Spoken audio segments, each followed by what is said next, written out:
Salut là les amis, j'espère que vous allez bien. On se retrouve aujourd'hui pour une toute nouvelle vidéo. Je suis dans mon hangar, donc pour ceux qui ne sont pas au courant et qui ne me suivent pas sur Instagram, j'ai enfin mon hangar pour pouvoir travailler sur mes voitures. Donc j'ai rapatrié la E30 du 77 Sim Racing jusqu'à ici. Donc pour moi c'est un gain de temps. Le garage n'est pas très loin de chez moi, donc je peux travailler sur la voiture toute la semaine après le boulot. Alors que dans notre atelier du 77 Sim Racing, j'étais obligé d'attendre les week-ends. C'était à plus d'1h30 de chez moi, minimum. Donc si je voulais vraiment avancer le plus rapidement possible, c'était la solution, c'était la meilleure solution en fait. C'était d'amener la voiture chez moi pour pouvoir y travailler dessus toute la semaine, après le boulot. Donc la E30, elle est là. La Subaru, elle est là. La E46 pareil, et il y a la petite nouvelle juste ici qui sera bientôt mise en vente. Je vais pas la garder, ça fait un peu tuning. Dites-vous que ça là, ça c'était d'origine. J'étais pas sûr, j'ai demandé sur Instagram autour de moi des fans VV. Non, ils m'ont dit que ça sortait, ça sortait d'origine. Ça va beaucoup mieux à des Mustang, des voitures américaines. Pas Volkswagen, là le Volkswagen vous avez chié dans la colle. Donc, vidéo d'aujourd'hui. J'attaque enfin la E30 à fond les bananes. Objectif, rouler le plus rapidement possible, non, le plus vite possible. Aujourd'hui, vidéo sur lui. Je vais enfin attaquer le remontage du V8. Je ne vais perdre plus aucune seconde. Je vais me dépêcher de le remonter et de le foutre là-dedans. Et on verra par la suite. En tout cas, là, c'est parti. Aujourd'hui, je vais commencer avec les culasses. Donc les culasses, bien évidemment, ont été refaites, comme on peut le voir juste ici. Et là, je vais m'attaquer aux joints de queue de soupape. Donc les joints de queue de soupape neuves, elles sont juste ici. C'est pas de l'Ariel, je vous le dis tout de suite. Voilà, mes joints de queue de soupape neufs sont juste ici. Donc j'ai bien évidemment acheté l'outil adéquat. Donc je vous mettrai les liens de l'outillage dans la description. Moi j'ai acheté ça sur Amazon. Apparemment c'est pas terrible, ça se plie, mais je préfère utiliser ça que mon autre outil. Mon autre outil qui est là. Donc ça, je vais y arriver à l'ouvrir. Voilà. Donc ça, c'est un outil pour faire les joints de queue de soupape culasse posée. Donc culasse montée sur un bloc. Donc, comment ça se présente ? À l'occasion, je vous ferai peut-être un tuto là-dessus. Donc on dispose de ce raccord. Donc en fait ce raccord qui vient tout simplement à la place d'une bougie d'allumage. Donc dans le puits de bougie, clac.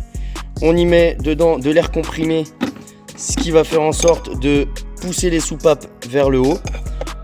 Et ensuite on installe ça et ça. Donc bon là la culasse elle est à l'envers, donc c'est de l'autre côté. Donc une ici, une de l'autre côté, avec la barre qui traverse ça et où est-ce qu'il est? Et bah non, bah tiens, où est-ce qu'il est? Ah bah il est là. Voilà. Donc ça se monte comme ça et en fait ça permet de faire levier pour écraser le ressort. Avec un aimant, on enlève les demi-lunes. Puis après, on dispose des pinces pour enlever le joint de queue de soupape. Et ensuite, pour le remonter, on a l'outil juste ici. Voilà, donc on choisit le bon diamètre du joint de queue de soupape, on le met au bout, on tapote et puis voilà. Donc pour en revenir à ce que je dois faire sur mes culasses, cet outil n'est pas pratique parce qu'il faut en même temps faire levier, avoir l'aimant pour retirer les demi-lunes.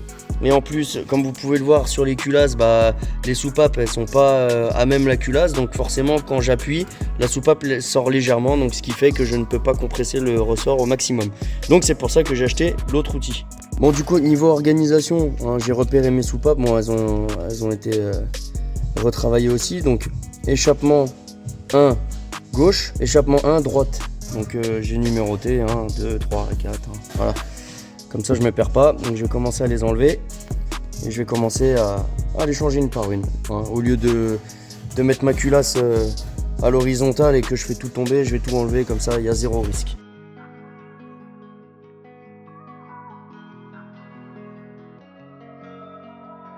Bon voilà, il y en a une, sur laquelle j'avais déjà mis le joint de queue de soupape. Donc là, toutes mes soupapes sont ici. Et je vais commencer à remonter ça tranquillou. Donc, pour ça, on aura besoin des joints de queue de soupape, des ressorts de soupape, des demi-lunes, des cales qui vont juste au-dessus et de l'huile. Et bien évidemment de l'outil.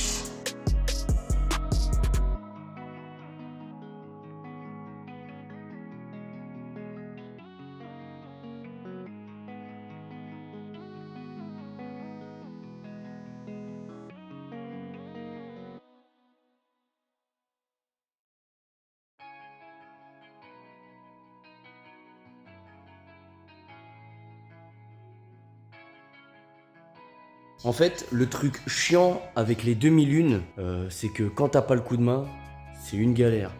Je vais vous expliquer.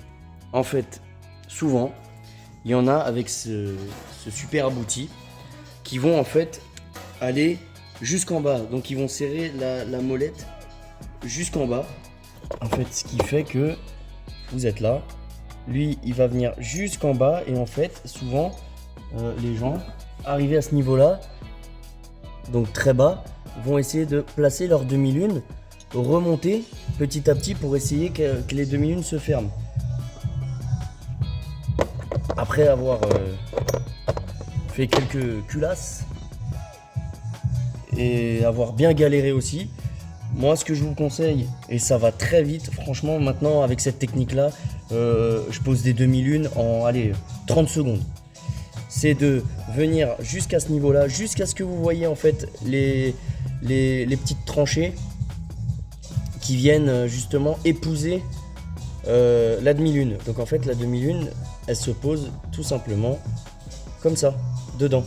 Donc le but, c'est de descendre jusqu'à ici, de mettre sa demi-lune comme ça, la première, ensuite la deuxième. Vous avez vu, une fois placée, en fait elle ne tombe pas. Bon après, faut mettre une petite goutte d'huile dessus, comme ça elle se colle. Voilà, ça c'est la technique. Vous mettez un petit peu d'huile, vous les placez, elles tiennent, et ensuite vous remontez tout doucement, et vous avez mis vos demi-lunes, sans vous embêter. En fait, vraiment, quand vous faites les joints de queue de soupape et que vous devez remettre les demi-lunes, ne descendez pas, n'écrasez pas le ressort jusqu'en bas, ça sert à rien. Écrasez le ressort jusqu'à ce que vous ayez accès au petit creux qui viennent où on vient placer la demi-lune.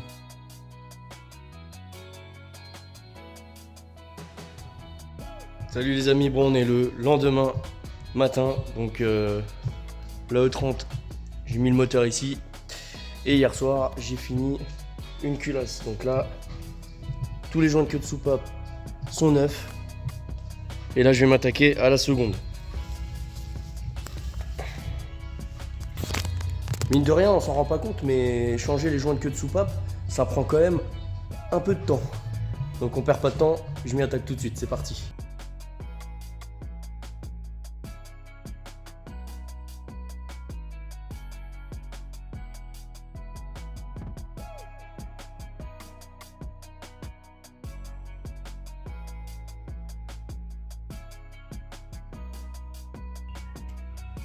Allez, plus que les 4 dernières et on sera pas mal au niveau des culasses.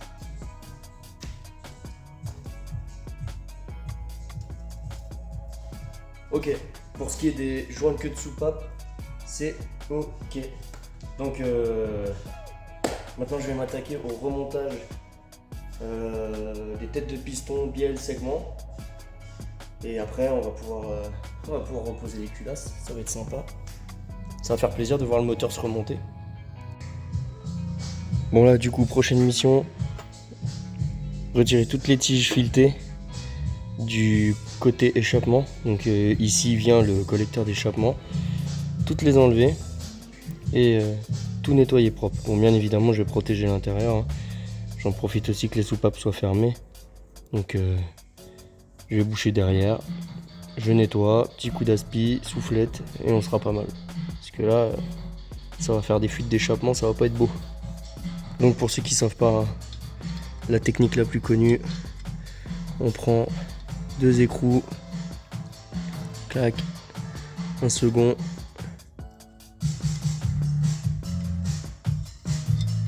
Voilà. Ici, on vient maintenir celui-là pour pas qu'il bouge. Et celui-ci, on le serre fort. Et on vient desserrer avec celui d'en dessous.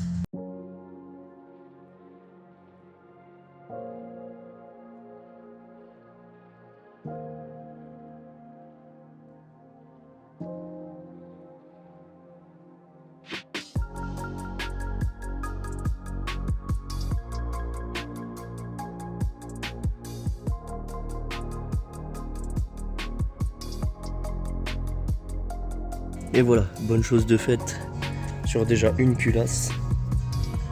On va pouvoir passer au nettoyage.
Bon, du coup, là où j'en suis, j'ai nettoyé les chapeaux de palier Villebrequin et je les ai remontés.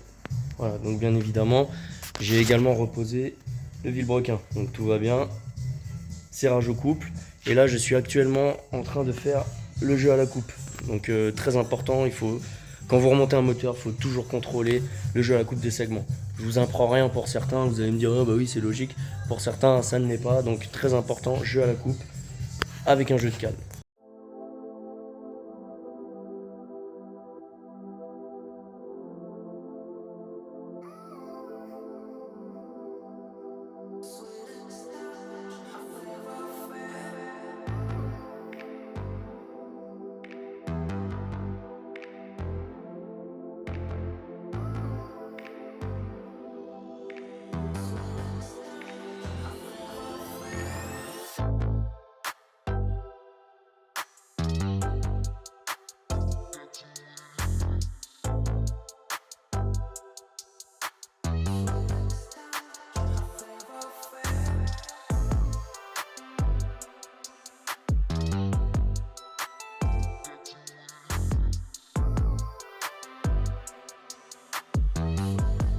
Bon du coup je suis en train de remonter la cylindrée avec segmentation neuve, coussinet neuf.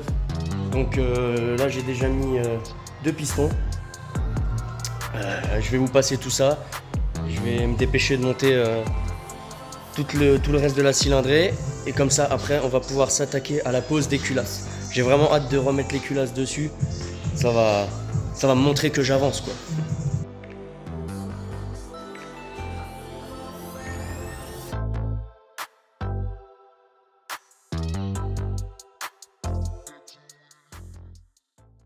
Bon, ça y est, j'ai remis la totalité de la cylindrée dans le V8. Donc ça y est, les 8 pistons bielles sont de retour. Je vais pouvoir enfin monter les culasses. Ah oui, je voulais vous préciser une chose. Technique pour ceux qui ne le savent pas. Donc en fait, sur certains moteurs, pas tous, il y a ce qu'on appelle des pissettes d'huile. Donc je ne sais pas si on les voit là. Des petites pissettes d'huile avec des clés en BTR. Donc en fait, ça implique, quand on enlève une bielle ou qu'on en rinsère une comme je viens de le faire, il faut faire très attention, il faut être très vigilant quand on l'enlève ou quand on la remet. Pourquoi ? Parce qu'en fait, on ne peut pas mettre une bielle droite comme ça dès le début, sinon en fait on risque de toucher la piscette d'huile et du coup de la tordre. Donc en fait ce qu'il faut faire, si vous laissez les piscettes d'huile, c'est d'insérer la bielle légèrement de côté, descendre, puis ensuite, hop, se replacer droit. Moi ce que j'ai fait, pour me simplifier la vie, je les ai démontées. Elles sont accessibles, c'est du BTR, on les enlève, comme ça on peut directement mettre la bielle droite et il n'y a pas de souci.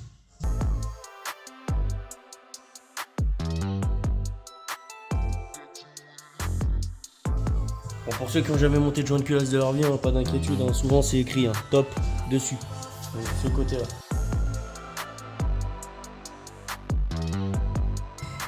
Zéro blague. J'ai acheté les joints de culasse en période de Covid, donc vous imaginez bien que j'ai mis du temps avant de faire la voiture. Dans le paquet, ils m'ont offert un masque noir anti-Covid.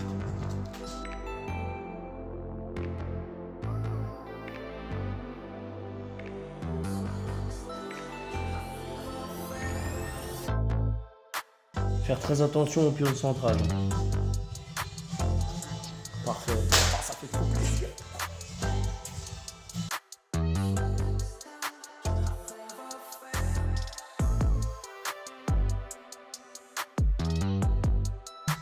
Évidemment, vis neuve,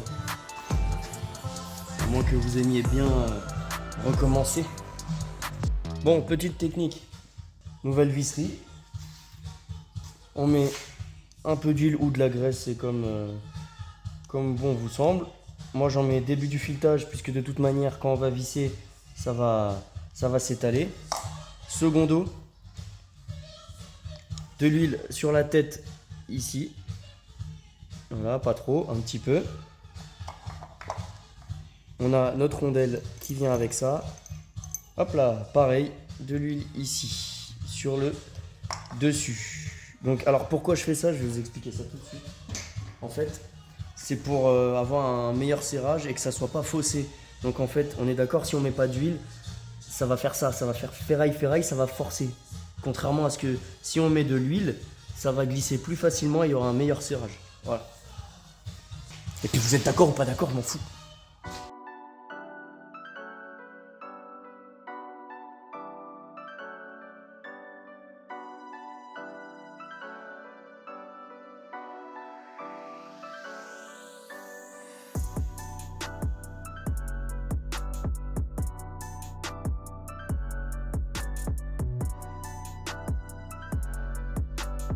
Donc dans la pochette de joint de culasse, on peut y retrouver l'ordre de serrage, inscrit juste ici, et le couple de serrage. Bon là comme on peut le voir, c'est en KPM et en LBFT, donc il suffit juste de convertir.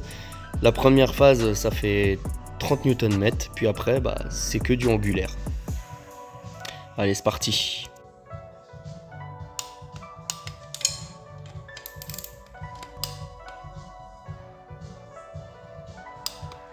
Donc du coup, ton premier serrage, il se fait à 30 Nm. Une fois serré à 30 Nm, tu desserres à 90 degrés et tu remets 30 Nm. Et après, les deux dernières phases, c'est serrage à 80 degrés et la quatrième pour finir, 80 degrés aussi. Et voilà les amis, c'est une fin de vidéo, j'espère qu'elle vous aura plu.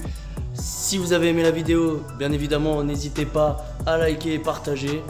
Et on se retrouve pour une prochaine vidéo sur la suite du remontage du V8.